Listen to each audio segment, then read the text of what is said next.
কিন্তু চিনি অ্যাড করেছি, সেটা তোমরা দেখতেই পেয়েছো। আর দেখো বাঁধাকপি বিনা না কেটে বিনা ঝঞ্ঝাটে কি সুন্দর একটা বাঁধাকপি রেসিপি রান্না করে ফেললাম। তোমরা বাড়িতে ট্রাই করো, কথা দিলাম রান্নাটা খুব ভালো লাগবে আর খুব তাড়াতাড়ি।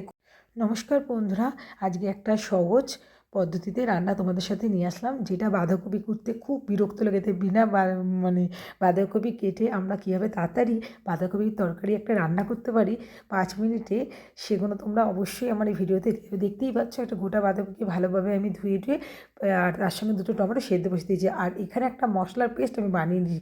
মশলার পেস্টের মধ্যে কাঁচা লঙ্কা, আদা আর টমেটো, এটাকে আমি মিক্সার গ্রাইন্ডারে পেস্ট করে নিয়েছি, যাতে এটা আমি তেলের মধ্যে দিতে পারি। আর এদিকেই দেখছো বাঁধাকপিগুলো পুরো সেদ্ধ হয়ে গেছে, টমেটো সেদ্ধ, সেগুলোকে আমি একটা চাকুর দ্বারা সুন্দর করে কেটে নিচ্ছি, যাতে ম্যাশ করে নিচ্ছি পুরোপুরি যেন কোনো গোটা না থাকে। তো দেখতেই পেয়েছো খুব সুন্দর এটা সেদ্ধ হয়ে গেছে।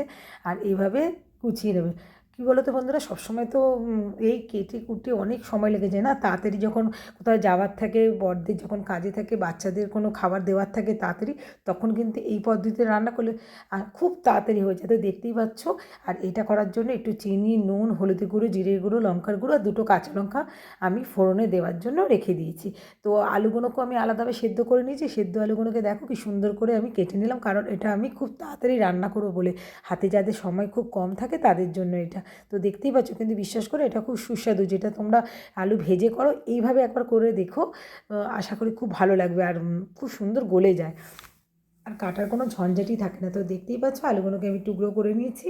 আর বাঁধাকপি দোকানে আমি কুচিয়ে নিয়েছি চাকু দিয়ে, সেদ্ধ করা বাঁধাকপিকে। এবার কড়াইটা তেল গরম করে নিলাম। কড়াইয়ে তেল গরম হয়ে যাবে, আমি একটু কালো জিরে ফোড়ন দিয়ে দিলাম, যাতে ভালো লাগে। তোমরা চাইলে সাদা জিরেও দিতে পারো, কিন্তু আমি কালো জিরেটা খেতে ভালোবাসি, তাই কালো জিরেটা আমি দিলাম। আর তার সাথে দুটো কাঁচা লঙ্কা আমি ফোড়নে দিলাম। শুকনো লঙ্কা আমি কিন্তু এখানে ব্যবহার করি, তোমরা চাইলে ব্যবহার করতে পারো।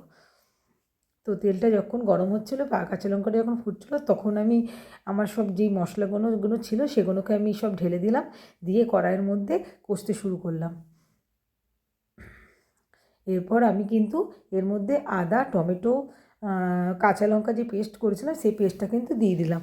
দিয়েও কিন্তু আমি এটাকে তেলের মধ্যে ভেজে নিলাম। ভাজা ভাজা হয়ে গেলে একটু সামান্য জল দিয়ে দেবো, যাতে মশলাটা পুড়ে না যায়।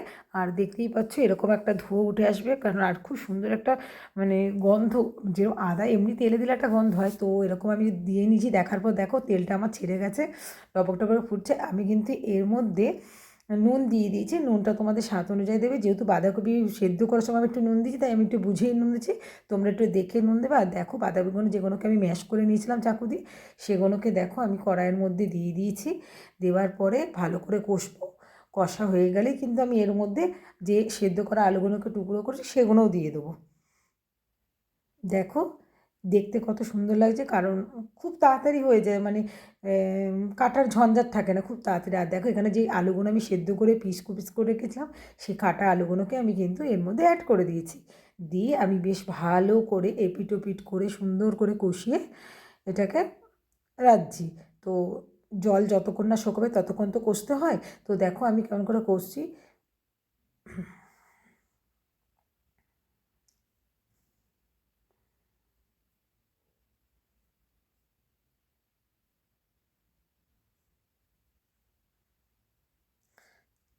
তোমরা চাইলে এটা ফোড়নের মধ্যেও গোটা গরম মশলাও দিতে পারো, কিন্তু বিশেষ করে আমাদের গরম মশলা তো আমার হাজব্যান্ড খায় না বেশি, তাই আমি গরম মশলা অ্যাড করতে পারিনি। আর দেখো কেমন একটা জল ছড়িয়ে এসছে। আসল কথা বাঁধাকপি তো নিজের একটা শাক টাইপের, তো ওরও তো জল ছড়ায়, যতই আমরা জল ছড়িয়ে দিই তাও একটা নিজস্ব জল থাকে, সেই জলটা বেরিয়ে গেছে। আর দেখো বাঁধাকপিগুলো আস্তে আস্তে কেমন মিহি হয়ে যাচ্ছে, বুঝতেই পারবে না যে তুমি কেটেছো না এরকম সেদ্ধ করে করেছো। দেখো আমার মোটামুটি হয়ে এসছে বাঁধাকপিটা। তো বাঁধাকপি কোনো জায়গায় কিন্তু জেগে নেই কিন্তু, তো এরকম করে বাড়িতে একবার ট্রাই করে দেখতেই পারো।